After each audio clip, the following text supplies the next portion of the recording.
নীল নাফিসকে চেনেন? এই ছোট্ট ছেলেটি আমার মতো এরকম চশমা পরে। ইউটিউবে বা সোশ্যাল মিডিয়ায় কিন্তু নীল নাফিস অনেক ভাইরাল একজন ছেলে এবং সফল উদ্যোক্তা।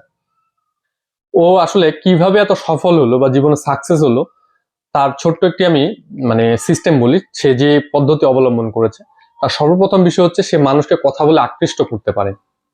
তাকে আমি যখন প্রথম দেখি বা প্রথম চিনেছি, তাকে কিন্তু একটি আমি ইউটিউব অনলাইন প্ল্যাটফর্মের পডকাস্ট প্রোগ্রামে আমি কিন্তু তাকে দেখেছি।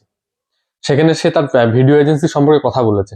কিন্তু সেই নীল নাফিস কিভাবে আজকে কোটি কোটি টাকার এজেন্সি দাঁড় করিয়েছে আপনারা জানেন? আপনারা অনেকে হয়তো জানেন না, বা অনেকে নীল নাফিসকে কিন্তু আপনারা চেনেন।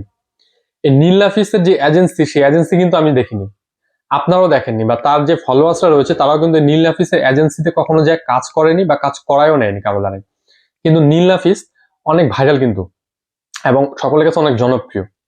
এর কারণ হচ্ছে সে যখন প্রথম পডকাস্টে আসে, সেখানে সে নিজেকে এমন ভাবে উপস্থাপন করেছে, এমন ভাবে সে নিজেকে সেখানে আপনাদের সবার সামনে নিজেকে প্রকাশ করেছে। তার কথার ধরন, কথা বলার স্টাইল, এবং তার যে মাথার মধ্যে যে তার যে মেধা, ট্যালেন্ট রয়েছে, সেটি কিন্তু সেখানে প্রকাশ পেয়েছে। এবং তার অ্যাটেনশন এবং তার কাজ এবং কথার মধ্যে যে সাদৃশ্যপূর্ণ যে একটা যৌক্তিকতা ছিল, যে সে যেটি বলছে তার আচরণ বা অ্যাটিটিউড বা তার যে রেফারেন্স গুলো দিচ্ছিল, মনে হচ্ছিল যে আসলেই সেগুলো সত্য। হ্যাঁ, হয়তোবা সত্য, তার এজেন্সি রয়েছে এটিও সত্য, কিন্তু সে কিন্তু তার এজেন্সি আজকে এই পর্যায়ে এসেছে, তার পিছনে হচ্ছে তার নিজেকে উপস্থাপন করাটা। তাই আমরা কোনো কিছু শুরু করার আগে বা মানুষের কাছে আমাদের অ্যাটেনশন পাওয়ার জন্য বা নিজের বিজনেস দাঁড় করানোর জন্য সবার প্রথমে আপনার অ্যাটেনশন পেতে হবে মানুষের কাছে। আপনারা চাইলে নীল নাফিসকে অনুসরণ করতে পারেন।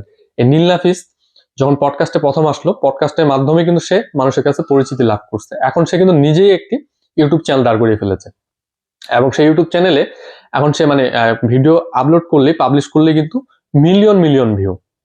সে এখন সাজেস্ট করে, বিজনেস আইডিয়া দেয়, কিভাবে ক্লায়েন্ট পাবেন, এই সমস্ত কথাবার্তা বলে।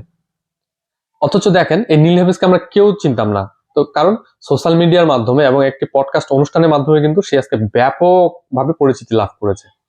তাই আমরা বা আপনারা, আমাদের উচিত, আমরা যদি নিজেদেরকে একটা অবস্থায় নিয়ে যেতে চাই, তাহলে আমাদের আত্মপ্রকাশ করতে হবে। আমাদের সীমাবদ্ধতা থেকে বের হয়ে এসে নীল নাফিসকে অনুসরণ করুন, তাকে দেখে আপনারা মোটিভেট হতে পারেন।